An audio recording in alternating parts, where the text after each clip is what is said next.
चलिए फ्रेंड्स, शुरू करते हैं आज का अपना वीडियो। आज के इस वीडियो में आपको बताऊंगा प्रीवियस ईयर रिपीटेड क्वेश्चन जो कि नीट के एग्ज़ाम के लिए वेरी मोस्ट हैं।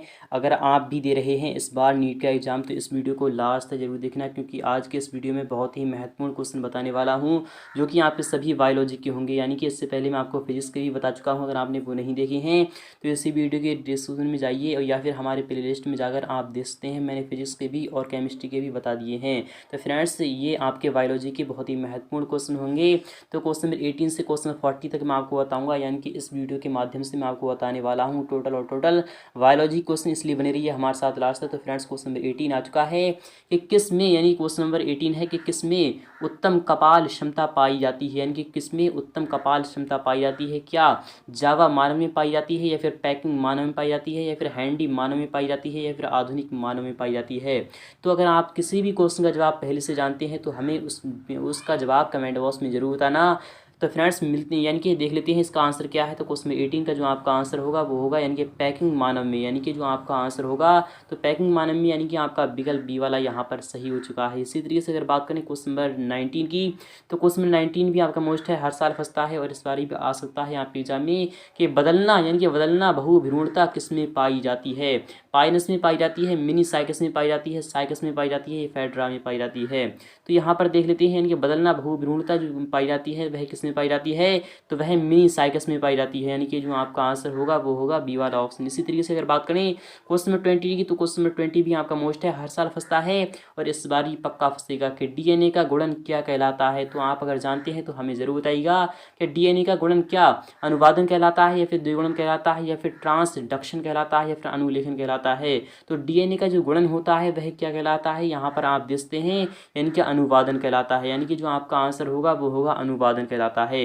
इसी तरीके से अगर बात करें क्वेश्चन नंबर 21 की, तो क्वेश्चन नंबर 21 भी आपका मोस्ट है। क्वेश्चन 21 क्या कह रहा है कि साइकस में परागकण कैसी अवस्था में होता है। 3 कोशिकीय अवस्था में होता है, 4 कोशिकीय अवस्था में होता है, 2 कोशिकीय अवस्था में होता है, या फिर 1 यानी कोशिकीय अवस्था में होता है। तो आप जानते हैं तो जरूर बताइएगा। तो साइकस में जो परागण होता है वह कैसी अवस्था में होता है। तो यहाँ पर देख लेते हैं क्वेश्चन नंबर आपका जो ऑप्शन नंबर होगा, यानी कि यहाँ पर सी वाला ऑप्शन यहाँ पर सही हो जाएगा। यानी कि 2 कोशीय अवस्था में होता है, यानी कि 2 कोशीय अवस्था में इसका आंसर आ जाएगा। यानी कि आपका विकल्प यहाँ पर सी वाला सही हो चुका है।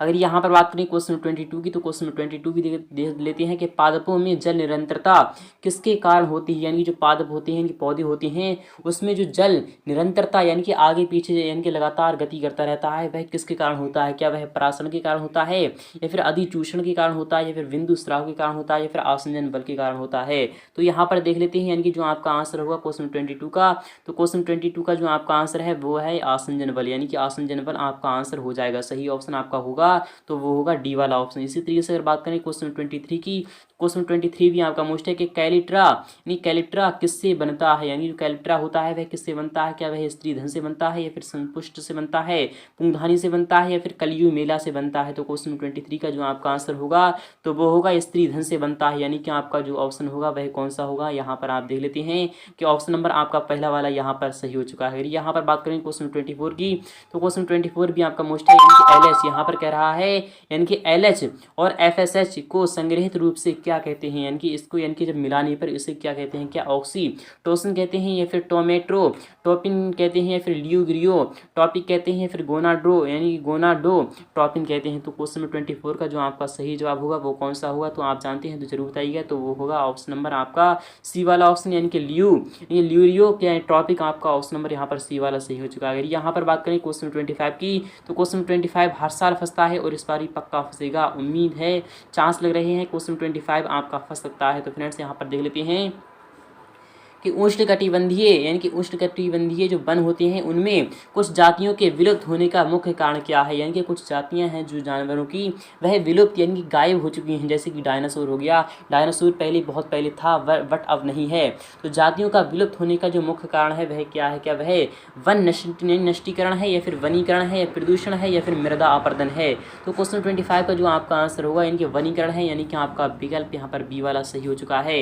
इसी तरीके से अगर बात करें क्वेश्चन 26 की, तो क्वेश्चन 26 भी आपका मोस्ट है, हर साल फंसता है। क्वेश्चन 26 क्या कह रहा है, यहाँ पर आप देखते हैं कि आरंभक यानी कि आरंभक कोडान क्या होता है, क्या वह यू ट्रिपल यू होता है, फिर UGA होता है, या फिर AUG होता है, या फिर UAG होता है। तो आपका जवाब होगा UAG होता है, यानी कि आपका विकल्प यहाँ पर डी वाला सही हो चुका है। तो डी वाला ऑप्शन आपका यहाँ पर राइट हो चुका है। इसी तरीके से अगर बात करें क्वेश्चन 27 की, तो क्वेश्चन 27 भी आपका मोस्ट है, हर साल फंसता है और इस बार ही पक्का फंसेगा। तो फ्रेंड्स यहाँ पर आप देख लेते हैं कि एक सामान्य जो पुरुष होता है वर्णांध स्त्री के विवाह से किस प्रकार की संतान पैदा होगी। सामान्य पुत्र तथा वाहक पुत्रियां होंगी, या फिर वर्णांध पुत्र तथा वाहक पुत्रियां होंगी, या फिर वर्णांध पुत्र तथा 50% वाहक पुत्रियां होंगी, या फिर 50% वर्णांध पुत्र तथा 50% वाहक पुत्रियां होंगी। तो आपका आंसर होगा यानी कि सामान्य पुत्र तथा वाहक पुत्रियां होंगी, यानी कि आपका विकल्प यहाँ पर ए वाला सही हो चुका है। इसी तरीके से अगर बात करें क्वेश्चन 28 की, तो क्वेश्चन 28 भी आपका मोस्ट है, फंसता है। तो फ्रेंड्स यहाँ पर यह मोस्ट होने वाला है कि वे परिवर्तन जो लार्वा को आवश्यक वयस्क से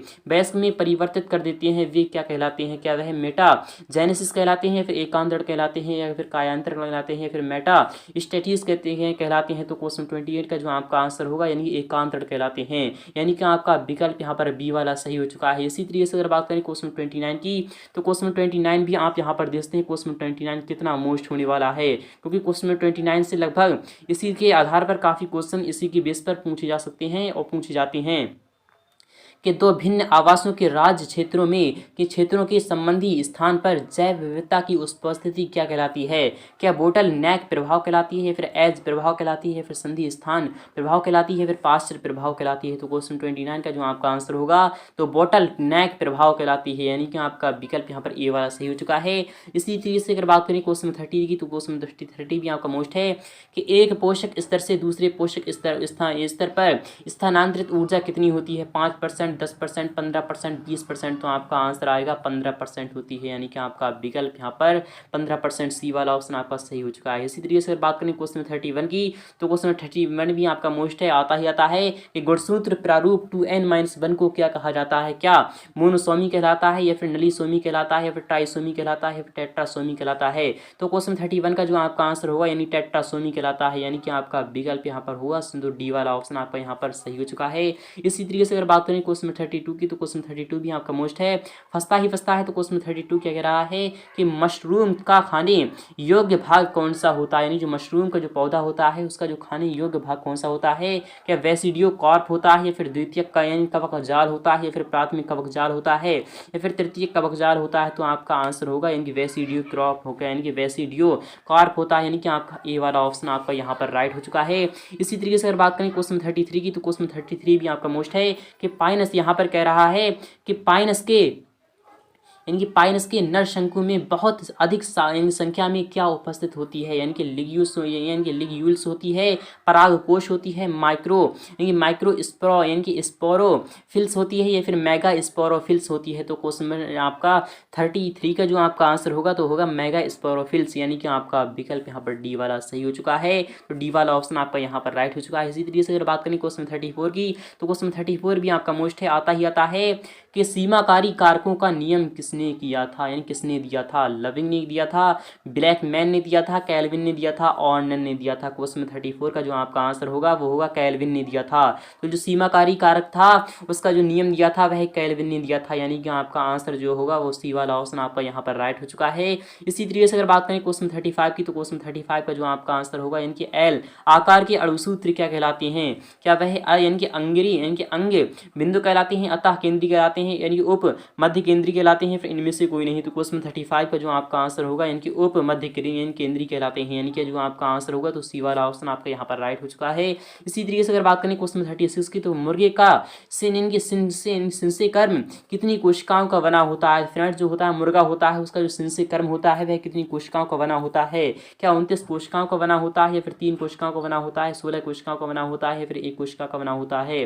तो क्वेश्चन 30 इसका जो आपका आंसर होगा वो होगा 16 कोशिकाओं का बना होता होता है, यानी कि आपका विकल्प यहाँ पर कौन सा सही हो चुका है, तो उसमें सी वाला आपका ऑप्शन में यहाँ पर सही हो जाएगा। इसी तरीके से बात करें क्वेश्चन 37 की, तो क्वेश्चन 37 भी आप यहाँ पर देखते हैं कि कौन प्रकाश रासायनिक संमांग में हमेशा पाया जाता है, O3 यानी कि ओजोन, या फिर कार्बन डाइऑक्साइड, या फिर सल्फर डाइऑक्साइड, या फिर मीथेन। तो क्वेश्चन नंबर आपका जो ऑप्शन होगा तो वो होगा बी वाला ऑप्शन आपका यहाँ पर राइट हो चुका है। इसी तरीके से अगर बात करें क्वेश्चन 38 की, तो क्वेश्चन 38 भी देख लेते हैं कि डीएनए खंड जिसमें अपना स्वास्थ्य बदलने की क्षमता होती है क्या कहलाता है, सिस्ट्रॉन कहलाता है, ट्रांसपोन कहलाता है, इंट्रॉन कहलाता है, रिकॉन कहलाता है। क्वेश्चन 38 का जो आपका आंसर होगा यानी कि इंट्रॉन कहलाता है, तो आपका विकल्प यहाँ पर जो होगा सी वाला ऑप्शन आपका यहाँ पर राइट हो चुका है।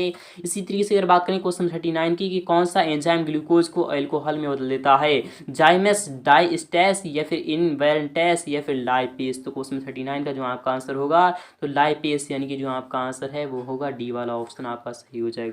इसी तरीके से बात करें क्वेश्चन 40 की, क्वेश्चन 40 भी आप यहाँ पर देखते हैं, वेरी वेरी मोस्ट है कि कौन सा पादप उत्पाद सबसे कठोर होता है, लिग्निन होता है, क्यूटीन होता है, सुबेरिन होता है, या फिर स्पोरोपोलिन होता है। तो क्वेश्चन 40 का जो आपका आंसर होगा क्यूटीन होता है, यानी कि बी वाला ऑप्शन आपका यहाँ पर राइट हो चुका है। तो फ्रेंड्स मिलती है नेक्स्ट पार्ट में।